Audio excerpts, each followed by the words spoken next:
برای شهروندی روسیه شدم، بعد از زکس با همسر خودم جدا شوم، یا با این نکاح ما یگان خطر دارد یا نه؟ یعنی کسایی که برای شهروندی شدن، گражданини Россия شدن، از زکس جدا میکنند.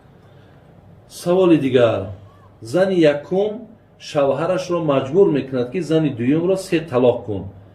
مرد 3 طلاق میکند ولی زن دویم در آنجا حضور ندارد. این طلاق میشود یا نه؟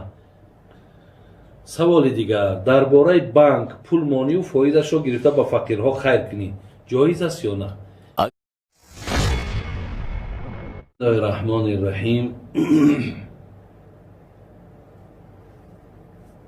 الحمد لله رب العالمین و الصلاة و السلام علی رسوله الکریم و علی آله و صحبه اجمعین. الله مهربان دعا میکنم که خداوند میل‌های شما را، محبت‌های شما را با به سوی دینش زیاد بگرداند.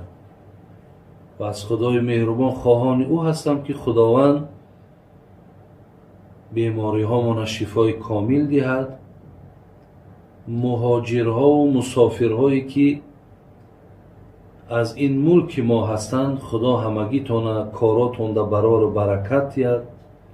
سختی ها و مشکلات هاتون با فضل کرمش دور گرداند. و امروز که بسیاری شما سعی و تلاش دارین که خاندان تان بیاین، به وطن تان بیاین، خدای مهربان این ساعت ها و این روزها را هم برای شما آسان گردانم. و اینم که سببش این دردی بگیم بیماری عالمگیر شده است، خدای مهربان این درد هم از بالای جمیع عالم، از جمیع مردم خدای مهربان دور بگردانم. و خدای مهربان دعا میکنیم که خداوند در این ملک ما، در این دیار ما همیشه خوشی ها و همیشه خوبی ها را بردوام نگه دارد. و هر کسی که امروز نیتی نیک دارد، گمانی نیک دارد، همیشه گویم قدمی نیک دارد، خداوند خیر دنیا و آخرت نصیبش بگرداند. همه گذشتگان ما را خدا رحمت و مغفرت کنه و الله مهربان تمنیات و مقصودهای نیک ما با فضل کرمت حاصل بگردانی. برادران عزیز و گرامی، یک چند سوالهایی هست که میخواهم جوابش را با سمع شما رسانم. الحال انشاءالله شروع میکنیم. سوال دیگر، زن یکم شوهرش را مجبور میکند که زن دویم را 3 طلاق کن. مرد 3 طلاق میکند ولی زن دویم در آنجا حضور ندارد. این طلاق میشود یا نه؟ برادر عزیز و گرامی، در مسئله طلاق کردن حاضر بودن زن شرط نیست. فقط شنیدن و حاضر بودن فقط برای نکاح است. در نکاح زنی را که باید تو نکاح کنی باید که وای باشد. زنی را که باید تو نکاح کنی باید بخشیدن قبول کردن بشنود. لیکن در طلاق این نیست برادر عزیز. در طلاق اگر هیچ کم نباشد، خود تا کم باشی، با زبانت همین قدری بگوی که من زن طلاق کردم یا 3 طلاق کردم، اگر همین گوشت همون صدا تا بشنوه، همون طلاق واقع می شود. هیچ کم که نباشد، زن هم که نشنوه، خودت با گوشت همون آوازی خود تا بشنوی، طلاق واقع می شود. یا طلاق اگر با طریق دست یک برادر بگوی میره برای همون زنی مرا بگو که من طلاقش کردم، یا یک مکتوب بنویسی رای کنی، اگر هم یا تصدیق شوند البته طلاق واقع می شود. سوال دیگر، درباره بانک پول مانی و فایده‌اش را گرفته با فقیرها خیر کنی، جایز است یا نه؟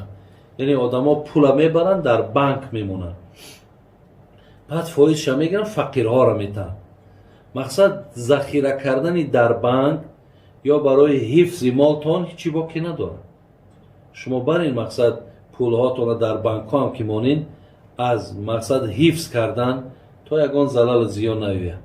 вале агар ба шарте ки мисол мулки ғайри мусалмон бошад, чандин борҳоиро мо гуфтем, дар мазҳаби худмон муомилаи банкӣ ба одамои ғайри мусалмон дуруст аст. яъне фоизшам ки бигирен истифода кунен чӣ боки надорад. фақат фоиз бар мусулмон ба мусалмон да иҷозат нест.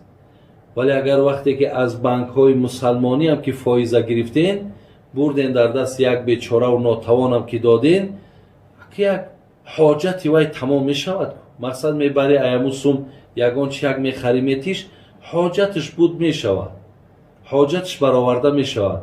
вале вай ҳамчун хайр бугӯй дар номаи аъмоли ту нависонда шавад, инш нависонда намешавад. вале ба ҳар ҳол ҳоҷат бароварда мешавад. бобои ҳоҷӣ, барои шаҳрвандӣ русия шудан баъд аз ЗАГС бо ҳамсари худам ҷудо шавам ё бо ин никоҳи мо ягон хатар дорад ё на? яъне касое ки барои шаҳрвандӣ шудан, гражданини Россия шудан, аз ЗАГС ҷидо мекунанд. албатта вақте аз ЗАГС ҷидо карден, як талоқи боин мешавад. яъне бояд аз сари нав, бародари азиз, шумо бояд ки бо аз сари нав никоҳ кунед. зеро шумо ин талоқи боин аст. худой накарда агар ягон бори дига бо як ду талоқш кунӣ, бо ба як талоқ бо ино якҷо мешаванд, ҷамъ мешаванд. барои ҳамин шумо карден шаҳрвандирам ки гирифтен, аз сари нав бо чӣ кор кунен? Никоҳ кунен, иншоалло дуруст аст.